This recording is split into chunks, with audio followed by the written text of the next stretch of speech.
नमस्ते नमस्कार प्यारे साथियों, कैसे हैं आप सभी। आशा करती हूँ सभी प्यारे बच्चे एकदम बढ़िया होंगे, एकदम मस्त होंगे और बहुत ज्यादा बेहतरीन, बहुत ज्यादा शानदार होंगे। तो प्यारे साथियों, मैं भावना भाटी आप सभी का स्वागत करती हूँ आपके अपने प्यारे से परिवार रोजगार विद अंकित एप्लीकेशन में। तो आप सभी जल्दी से क्लास के साथ जुड़ जाइएगा, फिर हम अपनी क्लास को शुरू करते हैं। ठीक है, आज हो सकता है कि आपकी क्लास में लगभग 45 मिनट के आसपास की लूँ क्योंकि मेरी तबियत थोड़ी सी ढीली सी हो रखी है और फीवर के जैसा और गले में दुखन हो रही है। और कल मेरी ग्रुप डी के लिए क्लास भी है, मैराथन क्लास, तो उसकी भी मुझे थोड़ी सी एनर्जी उसके लिए भी बचा कर रखनी है। तो आ जाओ देखते हैं कितनी देर तक हम अपनी क्लास को कर पाते हैं। ठीक है, जल्दी से सभी बच्चे क्लास के साथ जुड़ जाएंगे भाई प्यारे साथियों। क्लास को फिर हम अपनी शुरू कर रहे हैं। तो आप लोगों को एक और बात बता देना चाहती हूँ कि आरुषि मैम की जो 6 बजे आपकी ज्योग्राफी की क्लास होती है वो आज नहीं हो पाएगी, क्योंकि मैम की भी आज ग्रुप डी में क्लास चल रही है, मैराथन क्लास। तो इसी वजह से मैम आपकी क्लास नहीं अटेंड कर पाएंगे 6 बजे वाली। तो मैं सभी बच्चों से उम्मीद करूंगी कि सभी बच्चे जो ज्योग्राफी में अभी तक आप लोगों का हो चुका है चैप्टर, उनका रिवाइज कर लेंगे आप लोग बैठकर 6 बजे। ठीक है, तो आ जाओ अब हम बाकी की क्लासेस को करना शुरू करते हैं। ठीक है बेटा, तो नमस्ते सभी को, नमस्कार। थोड़ा सा हाँ ऐसा लग रहा है कि हाँ थोड़ा सा बदन दर्द और सर दर्द ये सब पूरा जैसे बुखार में हो जाता है कई बार, गले में दुखन वैसे फीलिंग आ रही है। दवाई मैंने ले ली है काफी दिन से चल रहा है मेरे साथ दिक्कत, वायरल है तो थोड़ा थोड़ा धीरे धीरे जाएगा। बाकी कल मैराथन है तो उसके लिए भी मुझे एनर्जी जुटानी है प्यारे बच्चों। तो आइए आज हम एक नए टॉपिक के साथ क्लास को शुरू करेंगे। ठीक है, जिसका नाम है ब्लड। तो हम लोगों ने अभी तक अपने रुधिर से संबंधित जो हमारा दिल था, यानी कि सर्कुलेटरी सिस्टम में अपने दिल के बारे में हमने पढ़ लिया था। अब हम बात करने वाले हैं अपने ब्लड वाले टॉपिक की। ब्लड होने के बाद मैं आपको दूसरा ह्यूमन सिस्टम कराना शुरू कर दूंगी। राधे राधे सभी को, गुड आफ्टरनून सभी प्यारे साथियों को नमस्कार। तो आ जाओ जल्दी से हम क्लास को शुरू करते हैं। आज 6 बजे वाली आपकी ज्योग्राफी की क्लास नहीं होगी क्योंकि मैम की मैराथन चल रही है, मैंने बता दिया आपको। ठीक है, और कल आप लोगों की ये वाली क्लास नहीं होगी क्योंकि कल मेरी मैराथन चलेगी। तो कल आप लोगों की एप्लीकेशन पर ये क्लास नहीं होगी बेटा। ठीक है, तो सभी बच्चे अपना अच्छे से रिवीजन कर लेंगे बैठकर। आ जाओ अब हम बात करते हैं ब्लड के बारे में। सबसे पहले बात करते हैं कि मैम ब्लड के अध्ययन को क्या कहा जाता है। आपको पेपर में पूछा जाएगा कि जब हम लोग रुधिर का अध्ययन करते हैं उसको क्या कहते हैं। कई बार क्वेश्चन बना भी है कि ब्लड का जो अध्ययन होता है उसको क्या कहते हैं, या ऐसे बन जाता है कि हेमेटोलॉजी किसका अध्ययन होता है। तो ब्लड के अध्ययन को कहा जाता है हेमेटोलॉजी। तो हेमेटोलॉजी किसका अध्ययन है भाई, आप लोग बताकर चलते हो ब्लड का। ठीक है, ऐसे हिंदी में लिखते हैं हेमेटोलॉजी। तो हेमेटोलॉजी किसका अध्ययन हो जाता है, आप लोग बताते हो रुधिर का अध्ययन। ठीक है, अब बात आती है कि मैम रुधिर होता क्या है, ये क्या है। अब तुम कहोगे मैम एक लाल लाल कलर का लिक्विड है, जब हमें चोट लगती है तो हमारे शरीर से निकलता है। तो बिल्कुल सही बात, बट वास्तव में ये है क्या। जैसे आपका पूरा शरीर बहुत सारी चीजों से मिलकर बना है। आपके शरीर में आपकी हड्डियां हैं, आपके शरीर में आपका मांस है, मसल्स है, मांसपेशी है, आपके शरीर के अंदर बहुत सारी कोशिकाएं हैं। तो ये जो आपकी बॉडी के अंदर ब्लड है वास्तव में ये क्या है, ब्लड किससे मिलकर बना है। तो रुधिर होता है बेटा एक कनेक्टिव टिश्यू। तो ब्लड क्या है आप लोग बताकर चलते हो, लिक्विड कनेक्टिव टिश्यू। रुधिर होता है प्यारे साथियों लिक्विड कनेक्टिव टिश्यू। अब कई बच्चों के दिमाग में एक बात चल रही होगी कि लिक्विड कनेक्टिव टिश्यू, पहले हिंदी में लिख दूं, इसको कहते हैं बेटा तरल संयोजी ऊतक। जो रुधिर होता है ये क्या है, कभी भी आपको पूछे तो आप कहोगे कि रुधिर एक तरीके का ऊतक है। कौन सा ऊतक है, ऊतक तो बहुत सारे हमारे शरीर में, तो कहोगे संयोजी ऊतक है। अच्छा संयोजी ऊतक तो सॉलिड भी होते हैं और लिक्विड भी होते हैं, ब्लड कौन सा है, तो तुम कहोगे लिक्विड है। तो रुधिर होता है तरल संयोजी ऊतक। अब मैं प्यारे साथियों को ये बता दूं यहां से कि मैम ऊतक क्या होते हैं, क्योंकि जो बच्चे पहली बार बायोलॉजी पढ़ रहे हैं उनको समझ नहीं आएगा कि मैम ऊतक क्या है। तो प्यारे साथियों, जब आपके शरीर में समान कोशिकाएं एक साथ जुड़ जाती हैं तो वही बनाती है आप लोगों का ऊतक। जैसे यहाँ पे समझो, मान लो ये आपके शरीर में बहुत सारी कोशिकाएं हैं भाई, ये है ये है ये है, ये आपकी कोशिकाएं हैं ये। ठीक है, ये जो मैं बना रही हूँ ना यहाँ पर, ये कोशिकाएं हैं भाई आपके शरीर की। क्लियर, ये आपके शरीर के अंदर पाई जाने वाली कोशिका, मतलब जिससे आपका पूरा शरीर बना है। आपके शरीर की सबसे छोटी इकाई है ये जो मैंने यहाँ पर बनाई है। ये है आपके शरीर के अंदर पाई जाने वाली कोशिका, जिसको हम कहते हैं बच्चा सेल। क्या कहते हैं, सेल यानी कि कोशिका।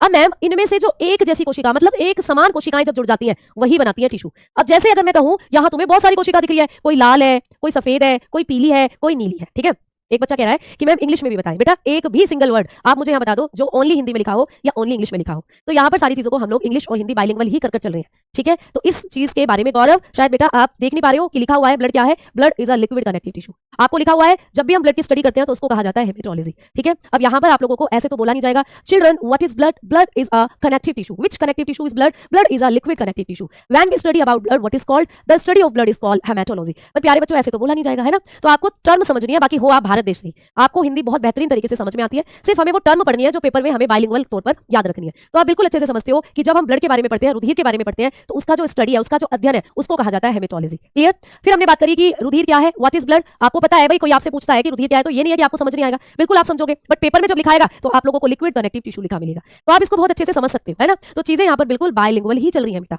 और आप भारतीय हो और भारतीय हो तो इतनी हिंदी तो समझते हो जो मैं आपको बताती चल रही हूँ। ठीक है बेटा, चलो तो यहाँ पर आपने बताया कि रुधिर क्या होता है, तरल संयोजी ऊतक है। अब हमने बात करी, मान लीजिए ये आपकी बॉडी के अंदर बहुत सारी सेल है, ये कलर दिख नहीं रहा होगा तो मैंने लिख दिया, ये आपकी कोशिका, आपकी बॉडी के अंदर बहुत सारी कोशिकाएं हैं बेटा। ठीक है, for example these are many cells present in your body. आपके शरीर में ये बहुत सारी कोशिकाएं हैं।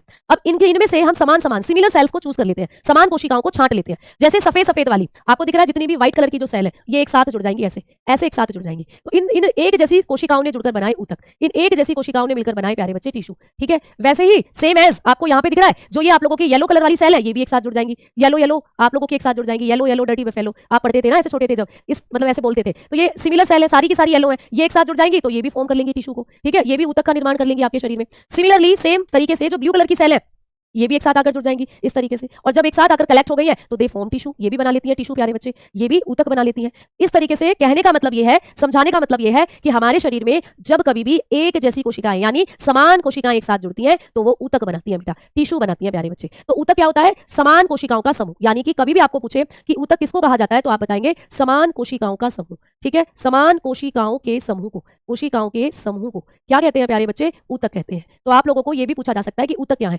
ऊतक एक अलग टॉपिक है जिसको जब मैं आपको पढ़ाऊंगी तो डिटेल में बताऊंगी। अभी के लिए मैंने आपको बता दिया कि समान कोशिकाओं के समूह को ऊतक कहते हैं, यानी कि group of similar cell, group of similar cell. ठीक है, group of similar cells is known as tissue, is known as tissue. तो भाई सिमिलर सेल जब कभी भी जुड़ती है वो बनाती है टिश्यू। तो वैसे ही जो आपका ब्लड है ना वो भी एक टिश्यू ही है।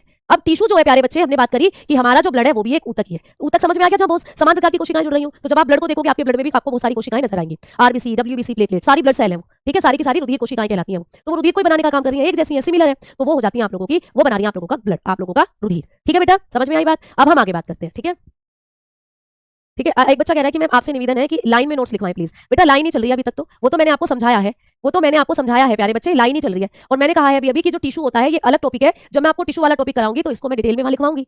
अभी तो सिर्फ आपको समझाने के लिए या साइड में आप डेफिनेशन नोट करना चाहते हो उसके लिए मैंने आपको यहाँ पर लिखवा दिया। तो अब आपका साइड में चल रहा है बेटा, पॉइंट टू पॉइंट ही चल रहे हैं नोट्स, पॉइंट टू पॉइंट ही चल रही है सारी चीजें। ठीक है, आ जाओ अब आगे बात करते हैं। हमने बात करी कि मैम जो टिश्यू होते हैं आप लोगों के वो समान कोशिकाओं का समूह है, जैसे कि ब्लड, ब्लड भी हमारे शरीर में एक तरीके का टिश्यू है, एक तरीके का ऊतक है। अब मैम आपने लिखा हुआ है कि ब्लड है संयोजी ऊतक, यानी ब्लड है कनेक्टिव टिश्यू। तो मैम ये कनेक्टिव क्या है, ये संयोजी क्या है? प्यारे साथियों, जब कभी भी हम बात करते हैं जानवरों की, जब कभी भी हम बात करते हैं जंतुओं की, मैंने आपको पहले कहा था कि खून किसके अंदर होता है? पेड़ पौधों में होता है खून या जंतुओं में? आप कहोगे मैम जंतुओं में होता है। तो भाई बात तो जंतुओं की करेंगे ना जब ब्लड पढ़ रहे हैं, पादपों में तो खून होता ही नहीं है। इसीलिए जब कभी भी हम लोग बात करते हैं एनिमल की, जब कभी भी हम लोग बात करते हैं प्यारे साथी एनिमल की, यानी कि जंतुओं की, तो जंतुओं के शरीर में 4 तरीके के ऊतक देखने को मिलते हैं। आपको जो एनिमल होते हैं इनके शरीर में 4 टाइप्स के टिश्यू देखने को मिलते हैं। हमारे अंदर कितने प्रकार के ऊतक है प्यारे बच्चे? हमारी बॉडी में होते हैं 4 टाइप टिश्यू। ये सिर्फ समझना है, ये समझाने के लिए बता रही हूँ। ठीक है, हमारे शरीर में क्या होता है? 4 प्रकार के ऊतक पाए जाते हैं। कौन कौन से हैं मैडम जी? प्यारे साथियों, आप लोग पहले नंबर पर लिखते हो एपिथेलियल, एपिथेलियल सिर्फ समझना है। ठीक है, एपिथेलियल, एपिथेलियल जिसको कहते हैं उपकला ऊतक। ठीक है, उपकला। दूसरे नंबर पर आपको पढ़ना है कनेक्टिव टिश्यू, दूसरे नंबर पर आपको पढ़ना है कनेक्टिव यानी संयोजी। मैम तीसरे नंबर पर कौन से हैं? तीसरे नंबर पर होते हैं नर्वस टिश्यू, नर्वस यानी कि तंत्रिका ऊतक। ठीक है, और चौथे नंबर पर होते हैं पेशी ऊतक यानी मस्क्यूलर टिश्यू। तो ये 4 तरीके के ऊतक है हमारे शरीर में। अब हम पढ़ रहे हैं ब्लड को, हम पढ़ रहे हैं प्यारे बच्चे ब्लड के बारे में, रुधिर के बारे में। तो पेपर में जब आपको क्वेश्चन बनेगा कि बताइए रुधिर जो होता है ये किस प्रकार का कनेक्टिव, किस प्रकार का टिश्यू है, आपको ऐसे क्वेश्चन आएगा और ये चारों कनेक्टिव टिश्यू आपको लिखे मिलेंगे। तो आपको पता होना चाहिए कि रुधिर जो होता है इन चारों में से कौन सा टिश्यू है? जल्दी से बताओ कौन सा टिश्यू है प्यारे बच्चे? अगर हम लोग आपको पेपर में क्वेश्चन दें या आप लोग अगर क्वेश्चन की बात करते हैं तो आपको पेपर में आएगा कि जो रुधिर होता है वो किस तरीके का ऊतक है। Blood is which type of tissue या which type of tissue is blood, ऐसे क्वेश्चन आ जाएगा। तो आप लोग बताकर चलेंगे कि ब्लड जो होता है वो कनेक्टिव टिश्यू है, यानी ह्यूमन बॉडी में या एनिमल्स में 4 टिश्यू हैं जिनमें से एक होता है कनेक्टिव टिश्यू, यही है हमारा ब्लड। मैम कनेक्टिव टिश्यू का एग्जांपल और कौन कौन होते हैं? तो बेटा आपकी बोन्स भी इसी में आती हैं, आपकी हड्डियां भी इसी में आती हैं बेटा। अब हड्डियां तो सॉलिड है, ठोस होती हैं हड्डियां तो, लेकिन ब्लड भी इसी में आता है, ब्लड लिक्विड है। इसीलिए हमने लिखा कि जो ब्लड होता है वो लिक्विड कनेक्टिव टिश्यू है ना? हाँ, तो इतना कॉन्सेप्ट अभी के लिए समझना है, बाकी टिश्यू को हम डिटेल में बाद में पढ़ेंगे। टिश्यू एक अलग टॉपिक है, उसमें हम बाद में पढ़ेंगे, जब मैं सेल पढ़ाऊंगी तब टिश्यू के बारे में बताऊंगी। फिलहाल हम पढ़ रहे हैं ब्लड। तो अब आप मेरे ख्याल से दोनों पॉइंट आपके क्लियर हो गए होंगे। ठीक है, अब आ जाओ आगे बात करते हैं। अब आपको पूछेगा कि हमारा जो शरीर होता है इसमें कितना खून होता है, हमारे शरीर में ब्लड का अमाउंट कितना होता है, हमारी बॉडी में ब्लड की मात्रा कितनी होती है। तो अमाउंट ऑफ ब्लड होता है हमारी बॉडी के अंदर 5 से 6 लीटर प्यारे बच्चे। हमारी बॉडी के अंदर जो ब्लड का अमाउंट होता है वो होता है 5 से 6 लीटर, यानी आपकी पूरी बॉडी में 5 से 6 लीटर ब्लड है। मैम लड़कियों में क्या इतना ही ब्लड होता है? वैसे तो पेपर में लड़का और लड़की करके नहीं पूछता, लेकिन फिर भी मैं आपकी जानकारी के आधार पर बता दूं, क्या मैम लड़कियों के शरीर में भी इतना ही खून होता है? तो भैया लड़कियों के शरीर में खून कम होता है। भाई तुम्हारे नजरिए से लड़कियों में खून ज्यादा होना चाहिए, क्योंकि वो तुम्हारा भी तो खून पी जाती है। तुमने सुना होगा कि लड़कियां बहुत खून पीती है ना? और तुमने सुना होगा चुड़ैल जो प्रजाति होती है वो भी लड़कियों की ही होती है। तो तुमने सुना होगा खून पीने वाली चुड़ैल, खूनी चुड़ैल। तो मतलब लड़कियां चुड़ैल का रूप लेके खून पी जाती हैं, तो उनमें तो ज्यादा खून होना चाहिए, 5 से 6 लीटर तो है ही, साथ में 1 आधा लीटर वो तुम्हारा भी पी गई, तो समझो उनमें तो खून की मात्रा ज्यादा हो जानी चाहिए। फिर भी बेचारियों में खून की पूर्ति नहीं हो रही, फिर भी लड़कियों के शरीर में खून कम ही रहता है। तो कभी कोई जनरली आपसे पूछे कि लड़कियों के शरीर में भी क्या उतना ही खून है जितना लड़कों के शरीर में होता है, तो कहोगे नहीं, लड़कियों के शरीर में 1 से आधा लीटर खून कम होता है बेटा। अगर मैं लड़कियों की बात करूं तो लड़कियों के शरीर में 4 से 5 लीटर ब्लड आपको देखने को मिलता है। ठीक है, तो लड़कियों के शरीर में खून क्यों कम होता है? इसलिए कम होता है कि लड़कियों के शरीर में बहुत सारी बायोलॉजिकल रिएक्शन चलती है जो लड़कों के शरीर में नहीं होती। जैसे लड़कियों के शरीर में चलता है महामारी चक्र, मेंस्ट्रुएशन साइकिल। लड़कियों में हर माह रक्तस्राव होता है, महामारी चक्र चलता है, पीरियड्स जिसको हम लोग नॉर्मली बोलते हैं। तो बहुत सारा ब्लड तो वहां लूज हो जाता है महिलाओं का। दूसरा, महिलाओं में जब प्रेगनेंसी होती है तो बच्चे के निर्माण में भी बहुत सारा खून है जो लग जाता है। तो एक बच्चे का जो विकास, बच्चे को जो पोषण मिलता है वो माता के खून से ही मिलता है। इसीलिए महिलाओं में खून की मात्रा हमेशा कम रहती है लड़कों की तुलना में। ठीक है भाई, समझ में आ गई बात? क्लियर? अब आ जाओ आगे बात करते हैं। इतनी बेइज्जती मत करो मैम। नहीं, ये बेइज्जती नहीं थी, ये क्लियर सा जवाब था कि लड़कियां जो होती है उनके शरीर में खून कम ही रहता है बेटा हमेशा। ठीक है, आ जाओ आगे बात करते हैं। अब बात करते हैं कि मैम जो ब्लड होता है इसका पीएच मान कितना होता है। इंपॉर्टेंट पॉइंट, पेपर में बहुत बार पूछा गया पॉइंट है। हमारा जो ब्लड होता है इसकी पीएच वैल्यू कितनी होती है नहीं, रुधिर का पीएच मान कितना होता है। अब कई बच्चे सोच रहे हैं मैम पीएच मान क्या होता है। पीएच मान प्यारे बच्चे एक वैल्यू होती है जो क्या बताती है, जो बताती है कि कोई भी चीज अम्ल है या क्षार है। ठीक है, आप केमिस्ट्री में पढ़ोगे पीएच मान, केमिस्ट्री में पढ़ा जाता है पीएच स्केल। तो एक स्केल होता है, पैमाना होता है। जब हम उस पैमाने पर खून को रखते हैं तो खून जिस बिंदुओं के बीच आकर रुकता है, यानी खून की जो रेंज उस पीएच पैमाने पर आती है वो होती है 7.4। तो बहुत बार आपको पेपर में क्वेश्चन बना है कि ब्लड का पीएच मान कितना होता है, आप बताओगे 7.4। अब 7.4 पीएच मान के साथ जो रुधिर होता है ये क्षारीय नेचर का होता है बेटा, एल्केलाइन होता है जो ब्लड होता है। यानी ब्लड जो है वो आपका बेस है, आप लोगों का जो ब्लड है वो एसिड नहीं है, वो होता है क्षारीय नेचर का। ठीक है, हाँ बिल्कुल 7.4 होता है। अच्छा, जैसे कि ये पीएच पैमाना है भाई, जैसे कि एक पीएच पैमाना है, इस पर ना पीएच स्केल है प्यारे बच्चे। ये स्केल का तो तुम मतलब समझते हो, स्केल का इस्तेमाल करते हैं चीजों को नापने के लिए, लाइन खींचने के लिए, है ना। तो ये एक स्केल है केमिस्ट्री में। इस स्केल पर लिखे होते हैं 0, 7 और 14 ऐसे नंबर लिखे होते हैं। तो जब इस स्केल पर आप ब्लड को डालते हो ना तो ब्लड लुढ़कता लुढ़कता लुढ़कता लुढ़कता कहां का रुकेगा, धूम धूम धूम धूम धूम यहां का रुकता है ब्लड। मान लो ये है 4, ठीक है, तो जो ब्लड है वो रुकता है आकर 7.4 पर प्यारे बच्चे।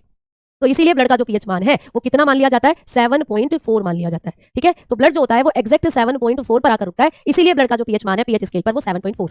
और जो मैम 7 से 14 के बीच में जिसकी वैल्यू आती है ना उसको हम क्षार ही मानते हैं, उसको हम बेस ही मानते हैं बेटा। तो इसीलिए ब्लड की पीएच वैल्यू भी 7 और 14 के बीच में ही आई भाई। 7.4 कहां आएगा, 7 और 14 के बीच में ही है, तो इसीलिए ब्लड को भी हम बेस मानते हैं, क्षार मानते हैं। समझ में आ गई ना बात। ठीक है, चलो अब आगे बात करते हैं हम लोग। अब अगला पॉइंट पढ़ते हैं भाई ब्लड के बारे में। अगला पॉइंट ये है कि आपको पूछा जाएगा जो हमारा ब्लड होता है इसका हमारे कुल वजन का कितने प्रतिशत ब्लड है हमारे शरीर में। जैसे मेरा जो वजन है वो 50 किलो है ना। पहले कुड़ी था 47 वेट था, तो भैया अब पता नहीं अब कितना, शायद अभी इतना हो, या मैंने बहुत दिनों से मेजर नहीं किया।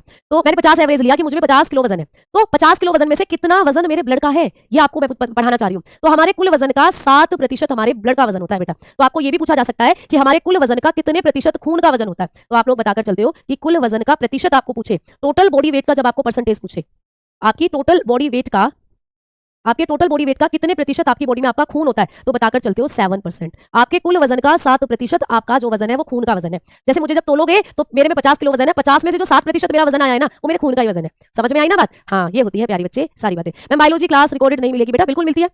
ठीक है भाई, सीधा दिमाग में छाप देते हो क्वेश्चन, ग्रेट। हाँ, ऐसे छापना है दिमाग में। मेरा मोटिव है कि मैं क्लास में आपको याद करवाती चलूं, बस आप सीधा क्वेश्चन देखिए और आंसर टिक करके निकल ले कि भाई होगी बायोलॉजी हमारी। ऐसा कुछ मैं आपको दे लेना चाहती हूँ बेटा। चलो आ जाओ, अब हम आगे बात करते हैं। तो ये पॉइंट आपके क्लियर हो गए। अब चलते हैं अगले पॉइंट की तरफ। अब बात करते हैं कि जो ब्लड होता है मैडम जी इसका स्वाद कैसा होता है। कितने ऐसे बच्चे हैं जिन्होंने खून पिया है, जल्दी बताओ। ब्लड का स्वाद कैसा होता है, ब्लड का टेस्ट कैसा होता है भाई बताओ। जब तुम अपने इस ब्लड को टेस्ट करते हो तो इसका स्वाद कैसा लगा। अभी मैं देखती हूँ कौन कौन यहाँ चुड़ैल कैटेगरी का है। ठीक है, जो जल्दी बताओ जो खून होता है प्यारे बच्चे इसका टेस्ट कैसा होता है। अब कोई नहीं बताएगा क्योंकि खून का टेस्ट तो चुड़ैलों को ही पता होता है, खून तो चुड़ैल ही पीती है। तुम ठहरे अच्छे मानव, तुम थोड़ी ना खून पियोगे। तो भैया मैं बता देती हूँ खून का टेस्ट कैसा होता है। खून का टेस्ट होता है, आप लोग बताएंगे कैसा प्यारे बच्चे, चरचरा सा, यानी नमकीन। चरचरा बोले तो हरियाणवी में बोलते हैं नमकीन को, तो नमकीन होता है भैया खून का टेस्ट, सॉल्टी सा लगता है नमक। अब कैसे मैडम, आपने किसका खून पी लिया, आपने सर जी का खून पी लिया था क्या।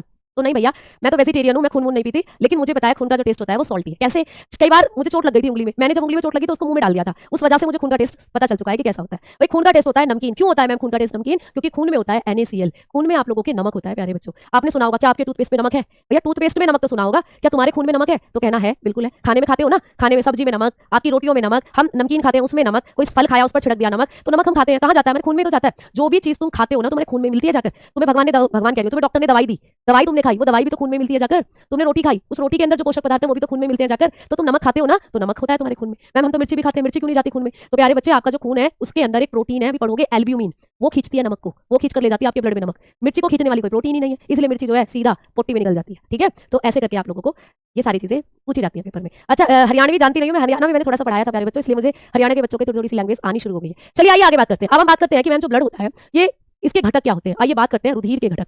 अब आपको पूछेगा रुधिर के घटक, यानी जो ब्लड है वास्तव में वो किन किन चीजों से मिलकर बना है, कंपोनेंट्स ऑफ ब्लड। अब बात करते हैं ब्लड के कंपोनेंट्स की। यहाँ से क्वेश्चन बनेगा कि ब्लड के कौन कौन से कंपोनेंट्स होते हैं। ठीक है, तो कंपोनेंट्स ऑफ ब्लड की जब हम लोग बात करते हैं बेटा, तो जब कभी भी आपको चोट लगती है तो आपने देखा है कि खून निकलता है ना। जैसे उंगली कट गई, खून निकल रहा है, मैया मेरी तो उंगली कट गई, खून निकल रहा है। तो खून निकलता है तो ऐसा लगता है लिक्विड निकल रहा है बेटा, तरल निकल रहा है। लेकिन वास्तव में जो खून है वो लिक्विड, पूरी तरीके से लिक्विड नहीं है। खून जो है उसमें आपका सॉलिड चीजें भी हैं और लिक्विड चीजें भी हैं। बस यही पेपर में आता है कि ब्लड में क्या लिक्विड है, ब्लड में क्या सॉलिड है। जैसे आपने कभी खीर खाई है, बिल्कुल खाई होगी। जब आप खीर खाते हो तो खीर में दूध डालते हो, लिक्विड हुआ दूध, और खीर में चावल डालते हो, चावल क्या हुए, सॉलिड। तो दोनों को मिलकर तैयार हो जाती है कटोरी की खीर। और कई बच्चे आज जाकर अपनी मम्मी से कहेंगे खीर बना दो, मेरा ही मन करने लगा खीर को एग्जाम्पल देकर खीर खाने के लिए। कोई नहीं, बनवा लो, अच्छी होती है खीर। तो खीर जब हम एक कटोरी में लेकर बैठते हैं तो उसमें लिक्विड भी होता है और उसमें सॉलिड भी होता है। लिक्विड उसमें दूध है, सॉलिड उसमें चावल है। चाहो तो ड्राई फ्रूट डाल लो, वो भी सॉलिड है। तो सेम वैसे ही तुम्हारा खून भी है, तुम्हारे खून में भी लिक्विड है और उस लिक्विड में सॉलिड भी मिला हुआ है। तो मैम हमें तो नहीं दिखता, जब हम खून को देखते हैं हमें तो लिक्विड लिक्विड दिखता है। बेटा इसलिए नहीं दिखता क्योंकि चावल तो बहुत बड़े हैं, खीर में दिख गए आपको। आपके खून में जो आपका सॉलिड पार्ट है वो इतना छोटा है कि आपको सूक्ष्मदर्शी से ही दिखेगा, माइक्रोस्कोप से ही दिखेगा। तो जब तुम किसी भी खून को माइक्रोस्कोप में देखते हो तो ऐसा दिखता है तुम्हें खून,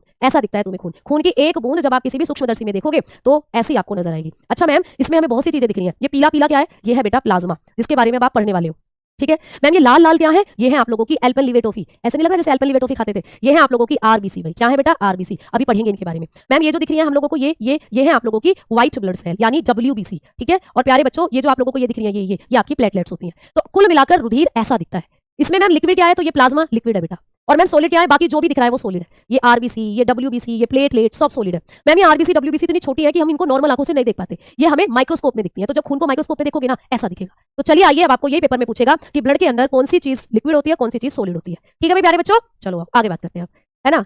टोपे एल्पेनलिबेटोफी, हाँ बहुत खाते थे हम बचपन में, ऐसी सी शेप है इसकी बिल्कुल आरबीसी की। चलो बात करते हैं, जो ब्लड होता है बेटा इसके दो घटक होते हैं। रुधिर के कितने घटक होते हैं पेपर में आ जाए? दो घटक होते हैं। एक होता है प्लाज्मा प्यारे बच्चों, ठीक है प्लाज्मा, जिसको हम लोग हिंदी में भी क्या बोलते हैं? प्लाज्मा। और मैम रुधिर का दूसरा घटक क्या होती है? आप बताओगे? ब्लड सेल होती है, ब्लड सेल, जिसको हम लोग एक और नाम से जानते हैं। ब्लड सेल को हम लोग ब्लड कार्पेसल्स भी बोलते हैं बेटा। ब्लड सेल बोल दो या ब्लड कार्पेसल्स बोल दो, ठीक है। तो आपका जो रुधिर होता है ये दो चीजों से मिलकर बना है। आप बताओगे प्लाज्मा और रुधिर कोशिका, रुधिर कोशिका। ठीक है चलो अब आओ इनके बारे में हम लोग पढ़ना शुरू करते हैं। रुधिर कोशिका कह दो या रुधिर कणिका कह दो, रुधिर कोशिका या रुधिर कणिका एक ही बात है। ठीक है, तो आपका जो रुधिर है ये दो चीजों से मिलकर बना है।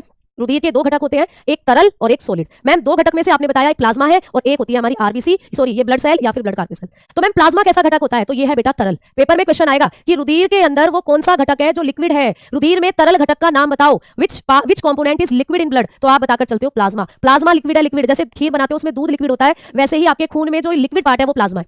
और मैम ये जो नीचे लिखी हुई है ये आपके ब्लड के अंदर होती है सॉलिड पार्ट बनाने वाला कंपोनेंट। तो ये बनाते हैं आपके ब्लड का ठोस भाग। तो प्लाज्मा आपके ब्लड का बनाता है प्यारे बच्चे लिक्विड भाग, और ये जो आपकी ये होती है ब्लड सेल्स ये बनाती है ठोस भाग यानी सॉलिड पार्ट। आपको बात समझ में आई? जल्दी बताओ।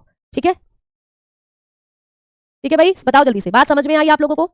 क्लियर? तो अब हम लोग बात करने वाले हैं प्लाज्मा के बारे में, बात करने वाले हैं ये ब्लड सेल्स के बारे में। तो सबसे पहले हम प्लाज्मा की बात करते हैं। तो आइए प्यारे साथियों हेडिंग डालेंगे प्लाज्मा। आइए भाई हेडिंग डालेंगे प्लाज्मा। प्लाज्मा से क्या कुछ क्वेश्चन हम लोगों को बनते हैं, चलिए उनको नोट डाउन करते हैं। प्लाज्मा के बारे में अब हम लोग क्या करते हैं, बातें लिखना शुरू करते हैं। तो भाई आइए थोड़ी देर, मैंने अभी आपको कहा कि अभी हम प्लाज्मा के बारे में सारी बातें करेंगे, अभी इनको भूल जाओ, इनको भूल जाओ, अभी इनके बारे में करेंगे बाद में बातें। पहले प्लाज्मा में आप लोगों को पढ़ा रही हूँ, तो हेडिंग डाल दीजिए प्लाज्मा बेटा। क्लियर भाई? हाँ जी हाँ जी।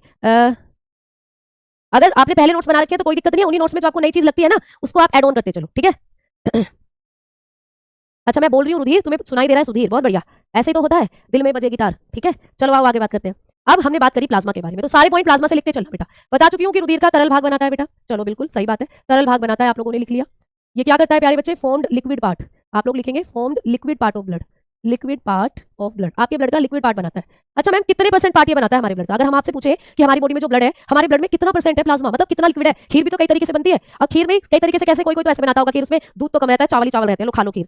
कोई कोई ऐसा बनाता है उसमें दूध ही दूध है, चावल तो ढूंढने पड़ते हैं कहाँ है चावल, है ना। और कोई कोई इतनी बढ़िया बनाता है उसमें दूध भी एकदम सही अमाउंट में रहता है और चावल भी एकदम सही अमाउंट में रहते हैं। तो भाई हमारा जो ब्लड है मैम उसमें कितना प्लाज्मा है, कितनी आरबीसी या कितनी आपकी ब्लड सेल है, तो वही आपको परसेंटेज भी पूछा जाता है। तो आप लोग बताकर चलते हैं इसका परसेंटेज कितना होता है, इसका प्रतिशत हमारे रुधिर में कितना होता है। तो भाई जब इसके हम परसेंटेज की बात करते हैं तो ये आपके संपूर्ण ब्लड का 55% भाग बनाता है, यानी कि ज्यादातर आपके ब्लड में यही होता है प्लाज्मा, लिक्विड होता है आपके ब्लड में प्लाज्मा। ठीक है आ जाओ आगे बात करते हैं कि मैम ये जो प्लाज्मा है इसका कलर कैसा होता है, प्लाज्मा का कलर कैसा होता है, यानी मैम ये कैसे रंग का होता है? तो ये होता है बेटा पीला, इसका कलर कैसा होता है? पीला, ये येलो कलर का होता है, या तो हल्का पीला या फिर पीला होता है, आप याद रखोगे।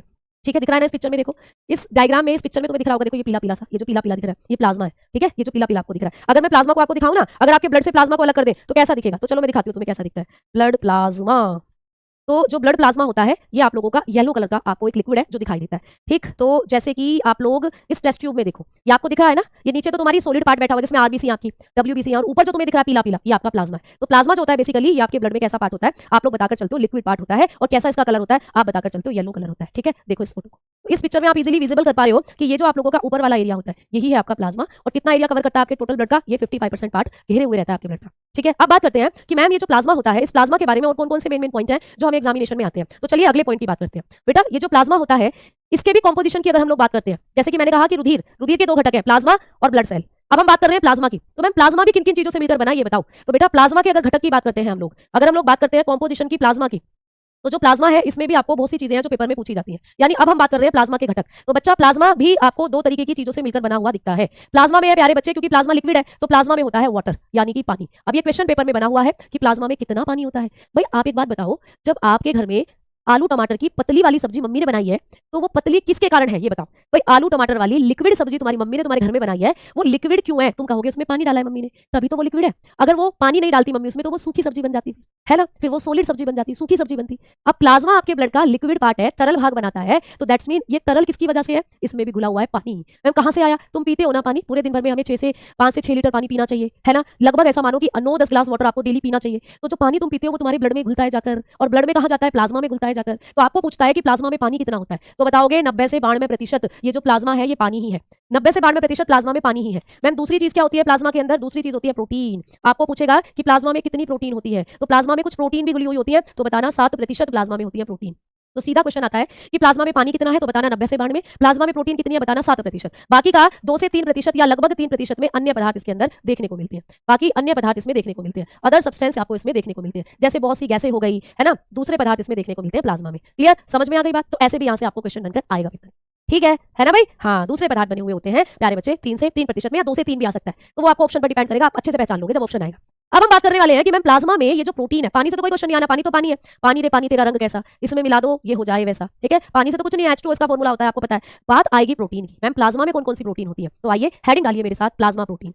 हेडिंग डालेंगे प्लाज्मा प्रोटीन, बात करेंगे कि प्लाज्मा में कौन कौन सी प्रोटीन्स होती हैं, ठीक है। तो आपका जो प्लाज्मा है इसमें जो 7% प्रोटीन होती है, ये कौन कौन सी प्रोटीन है? कौन सी प्रोटीन है जो रुधिर के प्लाज्मा में पाई जाती है? निम्नलिखित में से कौन सी प्रोटीन रुधिर के प्लाज्मा में उपस्थित होती है? ऐसे क्वेश्चन बन जाएगा। तो आज बात करते हैं प्लाज्मा में पाई जाने वाली पहली प्रोटीन है एल्ब्यूमिन। एल्ब्यूमिन प्रोटीन कहां होती है आप बताओगे? एल्ब्यूमिन नाम की जो प्रोटीन है ये हमारे प्लाज्मा में होती है, ठीक है।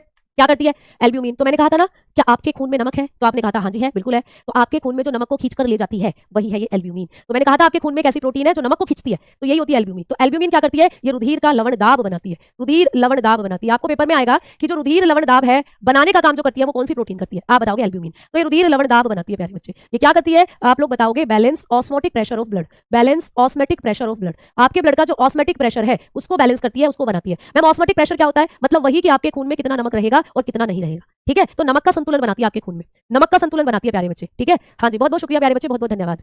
ठीक, कलर हल्का पीला, हाँ मैंने कहा ना हल्का पीला भी आ सकता है या आपको पीला भी पूछ सकता है, क्लियर। तो वो हल्का पीला या पीला सेम ही है, आपको कहीं कहीं मिलेगा हल्का पीला, कहीं कहीं मिलेगा पीला, ठीक है। चलो आ जाओ।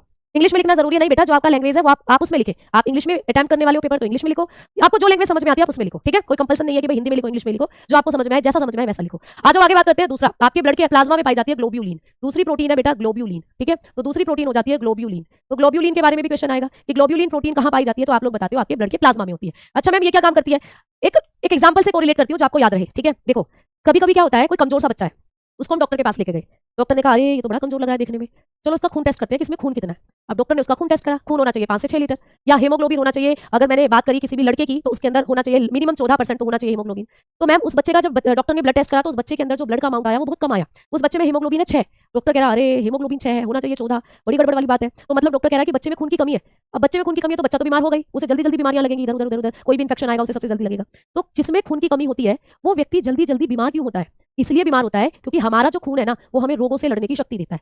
अगर हमारे शरीर में खून कम तो रोगों से लड़ने की शक्ति भी कम, अगर खून अच्छी मात्रा में है तो रोगों से लड़ने की शक्ति भी अच्छी मात्रा में, ठीक है। अब खून हमें रोगों से लड़ने की शक्ति क्यों देता है? इसलिए देता है क्योंकि हमारे खून में कुछ ऐसी प्रोटीन है जो हमारी इम्यूनिटी बनाती है, हमें रोगों से लड़ने की शक्ति देती है। जैसे कि आपके प्लाज्मा में पाई जाती है ग्लोबुलिन। तो ग्लोबुलिन एक ऐसी प्रोटीन है बेटा जो प्रतिरक्षी के समान कार्य करती है, इसको आप लोग प्रतिरक्षी, प्लाज्मा की प्रतिरक्षी प्रोटीन भी कहते हो। तो ये प्रतिरक्षी के समान कार्य करती है। तो कौन सी प्रोटीन है जो प्रतिरक्षी के समान कार्य करती है? आप लोग बताओगे ग्लोबुलिन। समझ में आ गई बात? तो बताना वर्क एज एंटीबॉडी, ये एंटीबॉडी की तरह काम करती है बेटा। यानी जब कभी आपके शरीर में कोई वायरस आता है, कोई बैक्टीरिया आता है, उस पर डिशुम डिशुम करती है, उसको मार गिराती है। ये काम तुम्हारी डब्ल्यूबीसी भी करती है और वो भी तो ब्लड में ही होती है। तो डब्ल्यूबीसी, अरे देखो मच्छर ने क्या करा है, मच्छर जी मान जाओ, ठीक है। तो जब डब्ल्यूबीसी जो होती है वो भी आपकी बॉडी के अंदर रोगों से लड़ने की शक्ति देती है, वो भी एक ब्लड का ही पार्ट है। तो आपको कभी भी पूछे कि प्लाज्मा में ऐसी कौन सी प्रोटीन है जो एंटीबॉडी की तरह काम करती है, प्रतिरक्षी की तरह काम करती है, तो नाम आएगा ग्लोबुलिन। और प्लाज्मा में जो तीसरी प्रोटीन होती है ये होती है फेब्रिनोजन, फेब्रिनोजन, ठीक है। प्लाज्मा की जो अगली प्रोटीन है जिसको कहा जाता है फाइब्रिनोजन, ठीक है, फाइब्रिनोजन। तो प्लाज्मा में पाई जाने वाली एक और इंपोर्टेंट प्रोटीन जहां से बहुत बार क्वेश्चन बनता है, फाइब्रिनोजन। मैम ये क्या करती है? जब तुम्हें चोट लगती है, जब तुम्हें चोट लगती है प्यारे बच्चों, ठीक है, तो हाँ ग्लोबुलिन जो होती है ये आप लोगों को आपकी हेल्थ को इंप्रूव करती है, यानी रोगों से बचाने की शक्ति देती है आप लोगों को। ठीक है, थोड़ी देर और पढ़ाऊंगी, 45 तक और पढ़ाऊंगी, फाइब्रिनोजन और बताती हूँ, उसके बाद हम कल तो क्लास होगी नहीं, परसों पढ़ेंगे। ठीक है, चलो फाइब्रिनोजन क्या काम करती है बेटा, ये रुधिर का थक्का जमाती है। मैम रुधिर का थक्का जम गया तो मर जाएंगे बेटा, रुधिर का थक्का अगर शरीर के अंदर जमा तब दिक्कत होगी, शरीर के बाहर जब खून निकल रहा है तो उसको जमना जरूरी है, उसको फिर बहने से रोकना है। जैसे मेरे सर में चोट लग गई, अब यहाँ से खून निकल कर गिर रहा है, अब तुम कहोगे चलो चलो मैडम को जल्दी हॉस्पिटल लेकर जाओ, मैम का खून निकल रहा है, खून रोको, तुम यहाँ पट्टी लगाओगे, ऐसे खून को रोकोगे तो शरीर से खून बाहर निकलना बंद करना है, क्योंकि सारा खून बाहर निकल जाएगा शरीर का, मेरे शरीर में तो खून ही नहीं बचेगा, ऑक्सीजन की कमी हो जाएगी, मेरी कोशिकाएं चिपक जाएंगी और मैं मर जाऊंगी। तो प्यारे बच्चे, जब चोट लगती है, खून बहता है, तो तब उस खून को रोकने की जो प्रक्रिया होती है वो यही करती है फाइब्रिनोजन, और उसी को कहा जाता है रुधिर का थक्का जमना। तो जब चोट लगती है, चोट लगने पर रुधिर का थक्का जमने की प्रक्रिया कौन सी प्लाज्मा की प्रोटीन करती है, आप बताओगे फाइब्रिनोजन। तो ये क्या काम करती है, रुधिर का थक्का जमाने में सहायक है, रुधिर का थक्का जमाने में सहायक है। ठीक है, इसका काम होता है रुधिर का थक्का जमाने में सहायक। क्लियर प्यारी बात बच्चों। तो ये क्या काम करती है, हेल्प इन ब्लड क्लोटिंग, लिखेंगे हेल्प इन ब्लड क्लोटिंग। तो कौन सी प्लाज्मा प्रोटीन है जो ब्लड क्लोटिंग में हेल्प करती है, तो आप लोग बताकर चलते हो, ये होती है आपकी फाइब्रिनोजन। ठीक है बेटा, इतनी चीजें आपको पढ़नी है, और कल की क्लास में मैं आपको ब्लड क्लोटिंग फैक्टर और भी बताऊंगी। ठीक है, कल क्लास इसलिए नहीं होगी क्योंकि कल मेरी ग्रुप डी में मैराथन है बेटा, 4 बजे से। ठीक है, पीवाई क्वेश्चन कराऊंगी ग्रुप डी के, चाहो तो तुम लोग भी सेशन के साथ जुड़ जाना अगर तुम्हारी क्लास ना हो उस टाइम पर तो। ठीक है, समझ में आ गई बात। बॉडी में एसिड ज्यादा होता है बेटा, बॉडी में आपका न्यूट्रल होती है बॉडी, ना एसिड ज्यादा होगा ना बेस ज्यादा होगा, न्यूट्रल होता है हमारा बॉडी जो होती है, उदासीन होती है। ठीक है, तो कल इसलिए क्लास नहीं होगी क्योंकि कल मेरी ग्रुप डी में मैराथन है प्यारे बच्चों। ठीक, तो इतनी चीजें आपने जो आज की क्लास में पढ़ी, उम्मीद करती हूँ ये सारे पॉइंट आप लोगों को याद रहेंगे, और कल जाकर इन सारे पॉइंटों को आप लोग रिवाइज भी कर लीजिएगा। तो ये हमने सबने ब्लड के बारे में पढ़ा, ब्लड का अध्ययन हेमेटोलॉजी है, ब्लड एक लिक्विड कनेक्टिव टिश्यू है ना, ब्लड हमारी बॉडी में 5 से 6 लीटर होता है, इसका पीएच मान 7.4 है, ब्लड जो है ये हमारे कुल वजन का 7% होता है, ब्लड का जो टेस्ट है वो नमकीन होता है, और ब्लड जो है ये 2 घटकों से बना है, प्लाज्मा और blood cell. Plasma liquid part है जो कि 55% पार्ट बनाता है, और ब्लड सेल 45% भाग बनाती है बेटा, 45, इनको पढ़ोगे अभी आगे, और ये सॉलिड होती है हमारे ब्लड का। और जब हमने प्लाज्मा की बात करी तो प्लाज्मा जो होता है इसका कलर पीला है, और ये भी 2 चीजों से मिलकर बना है, पानी और प्रोटीन। पानी इसमें 90 से 92% है, जबकि प्रोटीन इसमें 7%। और हमने प्लाज्मा की जो प्रोटीन थी इनके बारे में आपको बताया, एल्ब्यूमिन जो कि रुधिर का लवणदाब बनाती है, यानी नमक की मात्रा को संतुलित करती है, ग्लोबुलिन प्रतिरक्षी की तरह काम करती है, और फाइब्रिनोजन रुधिर का थक्का जमाने में मदद करती है। ठीक है, तो बहुत अच्छे से कॉन्सेप्ट आपको क्लियर हो गया होगा। परसों की क्लास में इससे आगे की तरफ हम लोग बढ़ेंगे। ठीक है बेटा, हाँ जी, ये सारी चीजें आपको लिखनी है, ये सारी चीजें आपको नोट्स में ऐड ऑन करनी है, बीच बीच में जो मैंने आपको समझाने के लिए चीजें बताई थी वो भी चाहो तो आप ऐड ऑन कर सकते हो। ठीक है बच्चा, तो मिलते हैं अब फ्राइडे की क्लास में, तब तक के लिए नमस्कार, जय हिंद जय Bharat, tata bye bye see you, और अब कर रही हूँ जय हिंद जय भारत। ठीक है, चलो।